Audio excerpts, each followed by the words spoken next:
Bonjour, on attaque aujourd'hui le chapitre GE2, géométrie dans l'espace, qui s'appelle donc repérage dans l'espace. Alors, premier paragraphe, repère de l'espace. Donc, on rappelle déjà que dans le plan, pour se repérer, on peut utiliser un repère composé de deux axes, celui des abscisses et celui des ordonnées. Ça veut dire que pour repérer un point dans le plan, il nous faut deux nombres qu'on appelle abscisses et ordonnées. L'ordre dans lequel on donne ces deux nombres est important. On commence toujours par l'abscisse, puis par l'ordonnée. Eh bien, on va faire quelque chose d'analogue dans l'espace, sauf que pour pouvoir repérer un point dans l'espace, seulement deux nombres ne suffisent pas, il en faut un troisième. Donc il faut un troisième axe, un axe supplémentaire appelé axe des côtes ou axe des hauteurs. Donc, une première définition. Pour obtenir un repère orthonormé de l'espace, il faut avoir 4 points de l'espace, qu'on appelle O, I, J, K dans la définition. L'ordre est important. Et pour que ce soit un repère orthonormé, il faut que les droites OI, OJ, OK soient perpendiculaires. Ça, c'est pour le côté ortho. Et que les longueurs OI, OJ, OK soient égales. Ça, c'est pour le côté normé.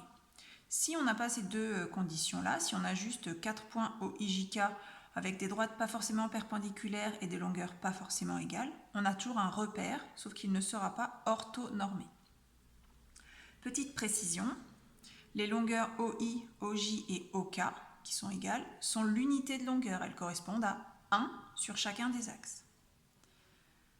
Alors, les remarques. O, comme d'habitude, c'est l'origine du repère. Et du coup, on me dit que la décomposition du vecteur OM, donc ça fait longtemps qu'on n'a pas parlé de vecteur, en x fois le vecteur OI plus y fois le vecteur OJ plus z fois le vecteur OK donne les coordonnées x, y, z du point M.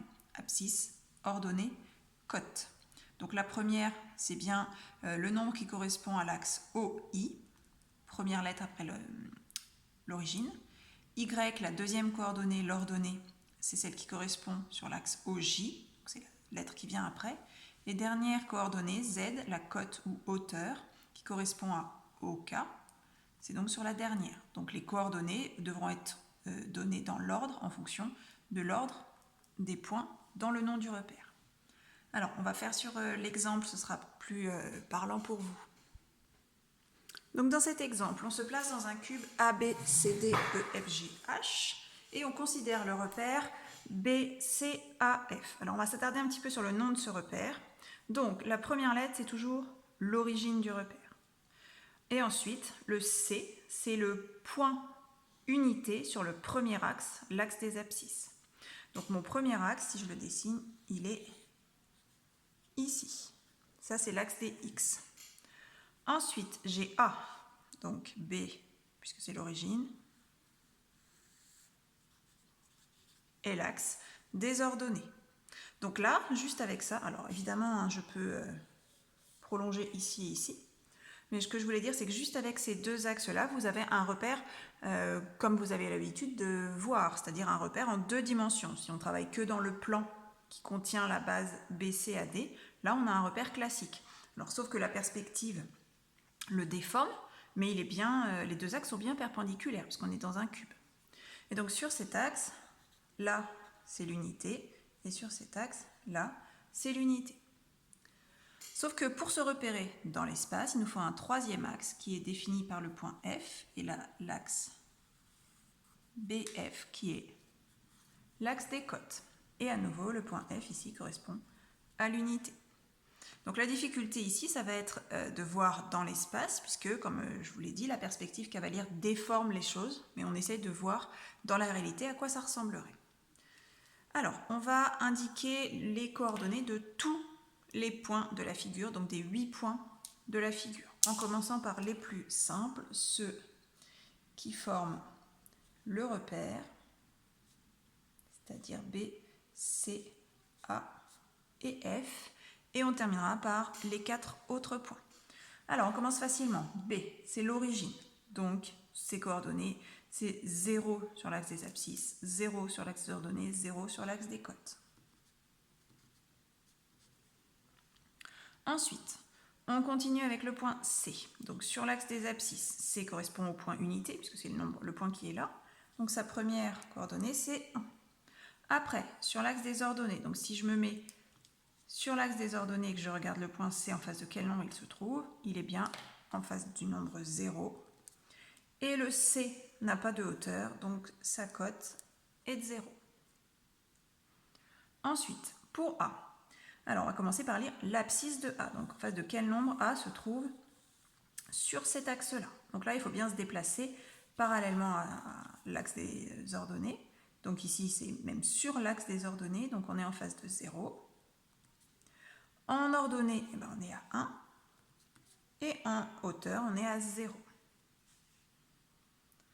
On termine avec F pour ces 4 premiers points. Donc le point F, si j'oublie qu'il a une hauteur, si je le redescends sur la face du bas, il va être ici. Donc il va avoir une abscisse de 0, une ordonnée de 0. Mais F, il n'est pas au niveau du point B, il est plus haut, il a une hauteur de 1. Voilà pour les 4 premiers points. Alors, on va continuer avec le point D. Alors déjà, le point D, comme il est dans le plan du bas, il n'a pas de hauteur par rapport à cet axe-là, donc sa cote, c'est 0. Maintenant, il me reste à trouver son abscisse et son ordonnée. Donc pour trouver son abscisse, il faut que je regarde en face de quel nombre il est sur l'axe des abscisses, en me déplaçant bien parallèlement à cet axe-là. Donc ça va faire ici, donc 1 en abscisse. Pour l'axe des ordonnées, il faut que je regarde en face de quel nombre il est sur l'axe des ordonnées, en me déplaçant bien parallèlement à cet axe-là. Donc hop, j'arrive à 1. Voilà pour D. On va faire A par exemple. Non, A on l'a déjà fait. Donc on va faire, donc on a fait tous ceux du bas. On va faire G. Alors G, il est en haut. Il est à la même hauteur que le point F. On est d'accord. Donc ça veut dire que sa cote, elle est de 1. Je commence par la cote parce que c'est assez facile à trouver. Alors ensuite, pour trouver les autres coordonnées, je peux faire ce que j'ai fait pour F, c'est-à-dire descendre le point G parallèlement à cet axe-là et déterminer les coordonnées de ce point C en m'intéressant juste à ces deux axes. Donc C, je les connais déjà, c'est 1, 0. Et on peut procéder de la même manière pour les deux derniers points, H et E. Alors H, si je le descends, il a la même abscisse et la même ordonnée que D, c'est-à-dire 1, 1. Et par contre, il a une hauteur de 1. Pour E, on fait pareil. Je le descends, il a les mêmes abscisses et ordonnées que A, c'est-à-dire 0, 1, mais il a une hauteur de 1. Voilà les coordonnées des 8 points de ce cube. Alors, petite précision pour les exercices que vous allez devoir faire à la suite de ce paragraphe. Donc, vous avez les 3 premiers exercices de la fiche repérage dans l'espace. Dans ces exercices, on n'est pas forcément dans un cube. Ça veut dire que le repère n'est pas orthonormé, mais les méthodes sont les mêmes. Vous devez bien regarder le nom du repère pour savoir quel point correspond au point unité sur chacun des axes. Et deuxième précision, les axes X, Y et Z ne sont pas toujours placés comme ça. Alors, Z, si, mais X et Y, parfois, ils sont placés différemment. On peut faire pivoter le repère, c'est-à-dire que l'axe X peut très bien se retrouver ici, l'axe Y ici. Donc, il faut vraiment que vous regardiez avec attention ça dans les exercices. On va continuer ce chapitre en faisant le deuxième paragraphe qui est tout petit.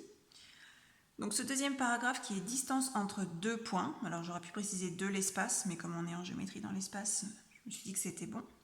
Et dans ce paragraphe, vous avez une propriété avec une formule qui est à connaître par cœur, comme c'est indiqué, qui permet de calculer la distance entre deux points A et B, dont je connais les coordonnées, dans un repère orthonormé.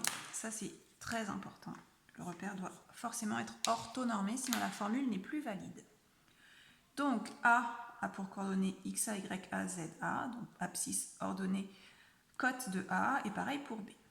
Donc la formule, c'est AB égale racine carrée de tout ce qui est en dessous, XB moins XA au carré, YB moins YA au carré, ZB moins ZA au carré. Alors, petite précision, comme AB et BA en longueur, c'est la même chose, on a le droit d'inverser A et B dans les parenthèses ici. Alors, on va appliquer cette formule à un exemple. Donc, on va calculer la longueur AG. Dans cet exemple, la longueur de A à G, c'est une diagonale du cube. Alors, on commence par écrire la formule. Donc, xg moins xa au carré plus yg moins ya au carré plus zg moins za au carré et ses racines de tout. Alors maintenant, je vais remplacer chaque coordonnée par sa valeur. xg. Donc xg, c'est la première coordonnée de g. Donc c'est 1 moins xa, 0, plus yg, 0 moins ya, 1, et zg, 1 moins 0, le tout au carré. On fait le calcul. Alors, on va faire un petit peu de tête.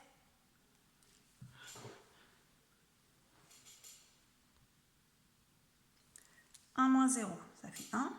1 au carré, ça fait 1.